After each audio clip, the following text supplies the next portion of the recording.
Session के अंदर जैसे कि आप सबको पता ही है कि इंडिया वर्सेस वेस्ट इंडीज का मुकाबला चल रहा है, दूसरा दिन का खेल था। मैं तो एक ही चीज कहूंगा, देखो मैं समझता हूं कि इंडिया का इन छोटी टीमों के साथ मुकाबला बनता ही नहीं है। इंडियन टीम जो है ना वो बहुत ज्यादा ऊपर जा चुकी हुई है। इनका मुकाबला जो है ना वो आप समझे कि वो में जो टॉप टायर जो सिस्टम की बात हो रही थी ना, वही सिस्टम इनके लिए बचता है। दो भाई दोनों तबाही, मैं तो यही कहूंगा दो भाई दोनों तबाही। सिराज और बुमराह की बात करो, जिस तरीके से इन्होंने आउटस्टैंडिंग तरीके से आज बॉलिंग की है। देखो मेरी रिक्वेस्ट है आईसीसी से as soon as possible Indian cricket को खत्म किया जाए, या इनके मुकाबले के अंदर ना कोई एक न्यू टीम एक ऐसी लेकर आई जाए जो इनको टक्कर दे सके, जो इनके साथ टक्कर पूरी कर सके। या तो इनका लाइसेंस कैंसिल कर दो, इनकी जो मेंबरशिप ही कैंसिल कर दो, मुकाबला बन ही नहीं रहा। साफ सी बात है यार, देखो ना वेस्ट इंडीज 162 के ऊपर ऑल आउट हो गई है। अभी ये एशिया कप जीत गया, उससे पहले चैंपियंस ट्रॉफी जीता, उससे पहले ये T20 वर्ल्ड कप जीता, उससे पहले इन्होंने फाइनल खेला है। ये हार ही नहीं रहे हैं। एक ऑस्ट्रेलिया ही वाहिद टीम है जो इनको टक्कर देती है, या कभी थोड़ा सा अफ्रीका इंग्लैंड दे देती है, लेकिन ज्यादातर यही जीतते हैं। तो मेरा कहने का मकसद यह कि इनकी क्रिकेट को ही खत्म कर दें, क्योंकि कंपटीशन तो रहा ही नहीं ना, ये बहुत ऊपर निकल गई हुई है टीम। आप या तो फिर ऐसा करें कि इंग्लैंड ऑस्ट्रेलिया और न्यूजीलैंड की मिलकर कोई एक टीम बनाए जो इनको टक्कर दे सके। तो मैंने क्यों कहा था कि मैं केएल राहुल की बात बाद में करूंगा। What a fantastic performer this guy is. मजा आया। पिच के हिसाब से सिर्फ एक ही बंदा ढंग से खेल रहा था, वो केएल राहुल थे। केएल राहुल के शॉट्स कमाल थे, केएल राहुल की अप्रोच कमाल थी। मुझे पर्सनली ऐसी फीलिंग आती है कि जब से विराट कोहली गए हैं, KL Rahul has step up. उनके अंदर का प्लेयर जो है ना वो अब बाहर निकल रहा है। जिम्मेदारी लेने वाला खिलाड़ी उनके अंदर से बाहर निकल रहा है, which is a very good sign for India. 121 पर 2 ये स्कोर है इंडिया का। 38 ओवर का खेल पॉसिबल हो पाया था दिन के इख्तिताम तक इंडिया की इनिंग में। मुझे ऐसा लगता है इन दोनों को बड़े बड़े स्कोर बनाना चाहिए और एक बड़े टोटल की तरफ जाना है। आप शुभमन गिल वाले भी इतने मतलब खामोशी से आगे टेस्ट खेलने लग गए यार। खेलने अहमदाबाद के अंदर, लेकिन आज सबको पता लग गया है क्योंकि भाई मतलब सुबह ही सुबह आके केएल राहुल ने बोला ये लो 100 भाई मेरा। 2016 के बाद 2025 में आगे बंदे ने 100 मार दिया यहाँ पर। बेटा मैंने ना कैप्चर भी किया, आप चाहो तो लगा देना शॉट वाला, मैंने लाइव देखा है पूरा। केएल राहुल का यहाँ पे इस बंदे को याद रखिएगा क्योंकि इस बंदे ने अहमदाबाद के अंदर एक और टेस्ट का शतक लगा दिया है। और भाई देखो केएल राहुल को आप ओडीआई में कुछ भी बोलो, आप मतलब T20 में कुछ भी बोलो, लेकिन टेस्ट के अंदर जो सेंसिबिलिटी इस बंदे के अंदर है ना भाई, वो बहुत कम लोगों के अंदर होती है। और आप ये देखो कि भाई 3889 रन मतलब बनाए हुए, 36 का एवरेज है, 1100 है भाई इस बंदे की टेस्ट के अंदर और 1950 है। और यार देखो ये सेंसिबिलिटी है, देखो 100 मारना टेस्ट के अंदर देखो मार लेते हैं ना बहुत सारे बैट्समैन, लेकिन एक सेंसिबिलिटी कि मतलब आपको किस तरह से अपनी इनिंग को आगे लेके जाना है, डीप लेके जाना है, वो केएल राहुल के अंदर बहुत शानदार है। अब देखते हैं कि अपनी इस इनिंग को किस तरह से कन्वर्ट करते हैं 150 में या फिर 200 में। अगर शुभमन गिल का गलत विकेट आ गया यार। Team India is unbelievable. मतलब क्या ये टीम है, 28 को ये टीम एशिया कप का फाइनल जीत के आ रही है। 2 से 3 दिन इनको बस मिले हैं सर। 2 अक्टूबर को इन्होंने वेस्ट इंडीज के अगेंस्ट अपना मैच खेलना शुरू किया। 2 अक्टूबर को भी परफॉर्मेंस दी, 3 अक्टूबर को तो बजा ही दिया वेस्ट इंडीज को। हर बैट्समैन आगे 100 मार रहा है, हर बैट्समैन आगे 100 मार रहा है। आप केएल राहुल को देख लो, उसने भी 100 मारा। शुभमन गिल ने 50 मारे हैं। रविंद्र जडेजा 104 रन पे नॉट आउट खेल रहा है। दुरेव जुरेल ने भाईजान 125-24 रन की तगड़ी इनिंग खेल दिया है। आज के इस पूरे दिन के ऊपर बात करेंगे और मैं थोड़ा सा ना अपने पाकिस्तानी लोगों को ये बताना चाहता हूं कि भाइयों इंडिया को देख लो कि अपने घर में किस तरह खेलते हैं। हमारा बाबर आजम हमारे घर में स्ट्रगल करता है अपने। हेलो दोस्तों, स्वागत है आप सभी का। एशिया कप 2025 जीतने के तुरंत बाद टीम इंडिया वेस्ट इंडीज़ के साथ टेस्ट मैच खेलने लगी और टेस्ट मैच के पहले ही दिन वेस्ट इंडीज़ को ऑल आउट कर दिया 167 पर। और सिराज और बुमराह ने क्या गजब गेंदबाजी किया। उसके बाद दूसरे दिन इंडिया के 3 बल्लेबाजों ने शतक जमाया और गिल ने हाफ सेंचुरी। इंडिया की टॉप क्लास की बैटिंग और बॉलिंग देखकर पाकिस्तानी हैरान परेशान है। बोल रहे हैं कि इंडिया सभी फॉर्मेट में टॉप क्लास की टीम है और पाकिस्तान उसके आसपास भी नहीं भटकता है। इंडिया जैसा बनने के लिए हमें 10 साल से ज़्यादा समय लगेगा और भारत जैसा कोई बल्लेबाज हमारे पूरे पाकिस्तान में पैदा नहीं हुआ है। केएल राहुल, जडेजा और ध्रुव जुरैल तीनों ने शतक बनाया। सभी पाकिस्तानी केएल राहुल, जुरैल और जडेजा की तारीफ़ कर रहे हैं। बोल रहे हैं जडेजा जैसा ऑलराउंडर हमारे पाकिस्तान में पैदा ही नहीं होता है। आपको वाशिंगटन सुंदर भी सेंचुरी मारता हुआ नजर आ जाएगा इनके अगेंस्ट। रविंद्र जडेजा आपको पता ही है कि कितना बड़ा प्लेयर है, आउटस्टैंडिंग प्लेयर है। 2025 है जडेजा का, वो बड़ा औसम किस्म का चल रहा है। ये दूसरी उसकी सेंचुरी है 2025 की। और इसके अलावा अगर मैं बात करूं तो जडेजा ने कोई 6ठी सेंचुरी मार रहा है। केएल राहुल पहले तो मेरी आपसे गुजारिश है कि मुझे कमेंट्स में जल्दी से बताएं ये जो सीटी उसने मार के सेलिब्रेशन किया इसका मतलब क्या था, क्योंकि मैंने इससे पहले केएल राहुल को इस किस्म की सेलिब्रेशन करते हुए कभी देखा नहीं है। ये कोई फर्स्ट टाइम जिसको कहता है ना यूनिक तरीका था जो मैंने केएल राहुल का देखा। तो इसको कमेंट में जरूर बताना कि केएल राहुल ने ये यूनिक किस्म की सेलिब्रेशन किस पर्पस की वजह से की थी। फिर जो मुझे सबसे ज्यादा खुशी है ना, जडेजा ने सेंचुरी मार ली ठीक है, राहुल ने सेंचुरी मार ली ठीक है, लेकिन जो सबसे ज्यादा खुशी हुई ना वही ध्रुव जुरैल की। मैं चाहता था कि इस टूर्नामेंट के अंदर, इस सीरीज के अंदर जो इंडिया के यंग प्लेयर्स हैं ना, जैसे साई सुदर्शन, जुरैल और जो इन्होंने कोर्स विकेट कीपर को स्क्वाड में डाला, अगर वो खेलता है ये लोग रन्स करें। साई सुदर्शन नहीं चला, लेकिन जुरैल ने जो बल्लेबाजी की है ना, 125 उसने मारा है, बॉल्स भी उसने खेली, 200 प्लस बॉल्स खेली, ये मुझे की इनिंग्स थी। यहाँ पे जुरैल की पहली 100 आ रही और है, ये जी हाँ बात बिल्कुल आ रही है, और चौके के साथ अपनी सेंचुरी करी है, और जो उनकी स्माइल आई है, खुश लग रहे हैं अपने फेस से ऊपर से, और हमेशा से इनकी सिलेक्शन पे, इनकी चीजों पे, इनका भी देखिए हमने स्टाइल। इन्होंने यूं करके, और यहाँ पर इनकी सिलेक्शन पे हमेशा सवाल उठे कि यार इसको क्यों सेलेक्ट किया, ये कौन है, आईपीएल में कभी कुछ नहीं करता, ये आईपीएल में कौन करता, लेकिन आज बंदे ने प्रूव कर दिया कि भाई जब कभी ऋषभ पंत ना हो ना तो मेरे को याद कर लेना, मैं आके 100 मार दूंगा इसी तरह से। लेकिन तुम देखो जडेजा को नहीं भूलो इसमें, जडेजा का इसमें बहुत बड़ा हाथ है।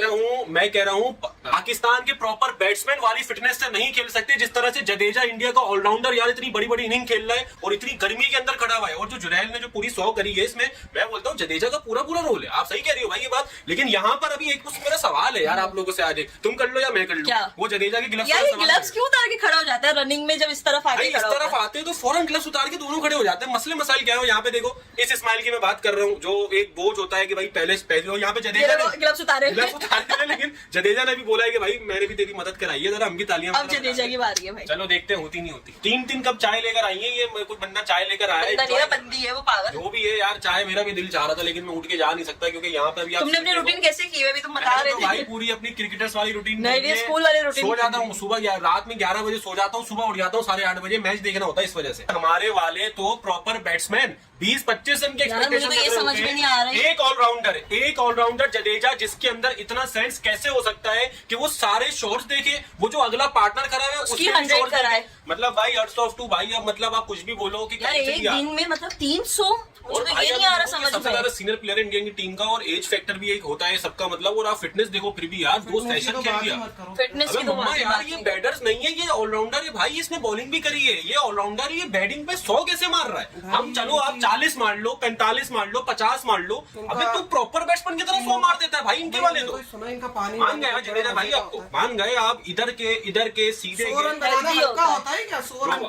और मम्मा वो भी जो अहमदाबाद में भी गर्मी हो रही है ना, उस हिसाब से तो मतलब शुक्र है ये कब से हम देख रहे हैं सूरज मुंह पर, कब से हम देख रहे हैं सूरज मुंह पर, और भाई इसी के साथ टेस्ट है ना, सूरज मुंह पे ही होगा। अरे भाई मैं कुछ होते हैं यहाँ पे, वेदर अच्छा होता बात है ना, इनकी तो खिलाड़ी का एक बंदा ही अच्छी परफॉर्मेंस देता है, कौन नहीं देता। चले देखते हैं अब यहाँ पे, ये देखें आप इनके विजुअल्स, और हमने ये इंग्लैंड में भी देखे थे, इससे पहले भी हम देख चुके हैं टेस्ट के अंदर जडेजा भाई, अब तो जडेजा को ना वो प्रॉपर अब मैं मानने लग जाऊंगा कि ये बंदा प्रॉपर है। और अब इसी के साथ यहाँ पर स्टंप्स की तरफ आ गए, क्योंकि सिर्फ और सिर्फ 2 ओवर रहते हैं स्टंप्स के अंदर, और इंडिया ने 438 रन तकरीबन टोटल बना लिए। हमारी क्रिकेट का बेड़ा गर्क क्यों है पाकिस्तान की, हमारे पास रिप्लेसमेंट नहीं होती, हमारा कोई रिप्लेस कर रहा है किसी को आगे, वो बिल्कुल ही फारक होता है, उसको समझ नहीं आती। बेंच स्ट्रेंथ बेटा स्ट्रांग करनी पड़ती है, जब तक आप अपनी बेंच स्ट्रेंथ स्ट्रांग नहीं ना करोगे तब तक कुछ भी नहीं होता। बेंच स्ट्रेंथ एक बहुत बड़ा फैक्टर होता है, और बेंच स्ट्रेंथ पे जब आपके जुरेल जैसे लड़के बैठे हों, फिर बेटा परफॉर्मेंस नहीं निकलती, फिर बंदे के बच्चों की तरह 100s निकलते हैं। सिराज बाबू, सिराज इंग्लैंड के अगेंस्ट सीरीज और सिराज ये वाली सीरीज, स्टिल जिसको कहते हैं ना 4 विकेट लेके चला गया नेट बॉल से। देखो मैं उस पर भी इंग्लैंड वाली सीरीज में भी कहा था सिराज जो है ना अंडररेटेड बॉलर है। वो क्यों? क्योंकि हमेशा हर तारीफ बुमराह को मिल जाती होती है, सिराज को तारीफें नहीं मिलती। हालांकि बुमराह ने भी 3 आउट किए, लेकिन सिराज जो है ना ये आपका परफॉर्मेंस करके दिखा रहा है, रिदम उसका सही चल रहा है, नॉन स्टॉप परफॉर्मेंसेस कर रहा है, बड़ी विकेट लेके चला जाता होता है। सिराज ने आउटस्टैंडिंग बॉलिंग की है आज, ऐसा लग रहा था जैसे आज मैच जो है ना वो इंडिया में नहीं हो रहा है, इंग्लैंड के अंदर बॉल हो रहा है। जिस तरह से फास्ट बॉलर बॉलिंग कर रहे थे ना, ऊपर से बादल भी ऐसे बने हुए थे, ठंडा माहौल हुआ था, फिर बाद में धूप भी निकला, लेकिन माहौल अच्छा बना हुआ था, ऐसा लग रहा था जैसे इंग्लैंड के अंदर मैच हो रहा है।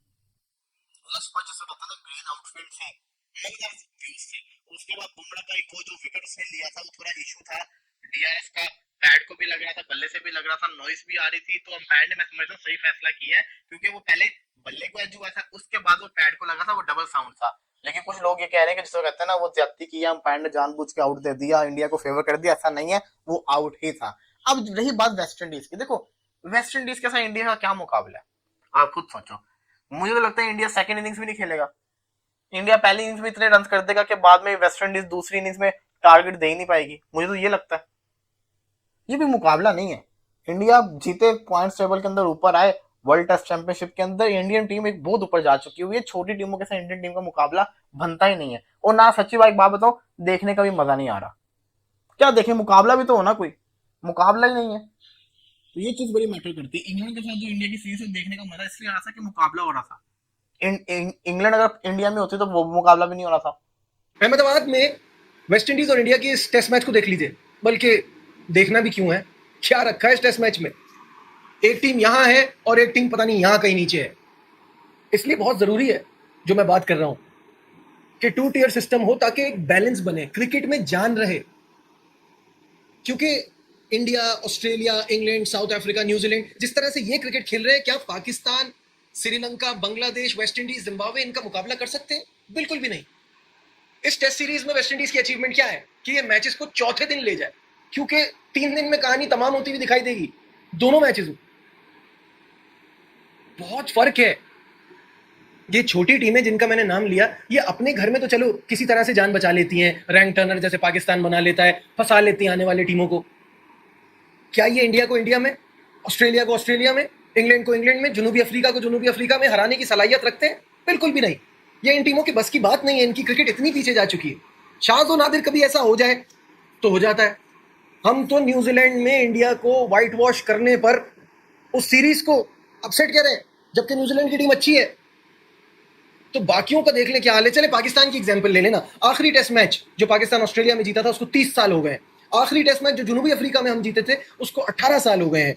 न्यूजीलैंड के खिलाफ आखिरी टेस्ट मैच न्यूजीलैंड में जीते हुए 14 साल हो गए हैं। इंग्लैंड में 7 साल से हम कोई टेस्ट मैच नहीं जीते। तो देयर यू हैव इट। 2007 से तो इंडिया के साथ कोई बाहमी सीरीज नहीं हुई, तो उसके क्या स्टैट्स लगाओ।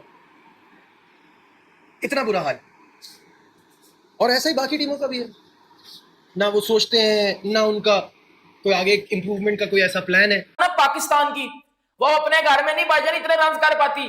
और एक और बात मैं बड़ी मजे की आपको बता दूं, पाकिस्तान इसी वेस्ट इंडीज से अपने घर में इसी साल 2025 के शुरू में एक टेस्ट मैच हारी थी। 2 टेस्ट मैच की सीरीज वेस्ट इंडीज हमारे घर भी खेलने आया था। एक में वो पेल गया था और एक में हम लोग ने उन्हें पेल दिया था। 1-1 से मतलब वो लेवल कर गए थे। और भाई ये बहुत बड़ा फैक्टर है पाकिस्तान और इंडिया की टीम में। इंडिया की सक्सेस में ये सबसे अच्छी चीज ये है कि वो टीम हर जगह परफॉर्म करती है। चाहे इंग्लैंड में अभी ये टीम इंग्लैंड गई है, इंग्लैंड में जो उन्होंने टेस्ट क्रिकेट में परफॉर्मेंस दी है, अभी वो इंडिया में आए हैं अपने घर में। वो वेस्ट इंडीज को 162 रन उन्होंने ऑल आउट किया। फिर वेस्ट इंडीज के अगेंस्ट उन्होंने अभी जो रन ठोक दिए हैं। तो भाई ये चीज सबसे बड़ी चीज है इस टीम की, क्योंकि टैलेंट बड़ा है, स्किल बड़ा है, परफॉर्मेंस सबसे ज्यादा आती है इस टीम की। हमारी टीम पाकिस्तान फर्क हो चुकी हुई है। ना फास्ट बॉलर घर में विकेट ले रहा है, ना बैट्समैन आके रन कर रहे हैं। तो ये एक सबसे बड़ी चीज होती है। ठीक है, अब जरा थोड़ी सी मैच की अगर मैं बात करूं तो KL Rahul, no doubt Virat Kohli, Rohit Sharma के जाने के बाद ये इंडिया का सबसे मोस्ट सीनियर प्लेयर है इस टाइम। और उसकी उन दोनों के जाने के बाद इसने सबसे बेहतर परफॉर्म किया है। ये इंग्लैंड में जाके बड़ा अच्छा परफॉर्म करके आया। इस बंदे ने आज भी देखो 100 मार दिया है। प्रॉपर इसने टेस्ट क्रिकेट वाली इनिंग्स खेली है। 197 बालों के ऊपर 100 रन मारा केएल राहुल ने। और जिस तरह वेस्ट इंडीज को पनिश करना था उसी तरह वेस्ट इंडीज को पनिश किया है केएल राहुल ने। इसको बोला जाता है क्लासी केएल राहुल। यकीन करो कमाल लाजवाब राहुल है ये। मतलब प्रॉपर टोन सेट करके गया ये बंदा ऊपर से। अगर ये भी ऊपर से जल्दी आउट हो रहता ना तो दुरेव जुरेल और जडेजा के पास बैटिंग करने के लिए इतना टाइम भी नहीं था होना और उनके पास प्रेशर ज्यादा होना था। अगर जड्डू और दुरेव जुरेल ने नीचे से 100 किए हैं ना तो भाई इस बंदे की वजह से किए हैं, क्योंकि बंदा टोन बड़ी तगड़ी सेट करके गया था।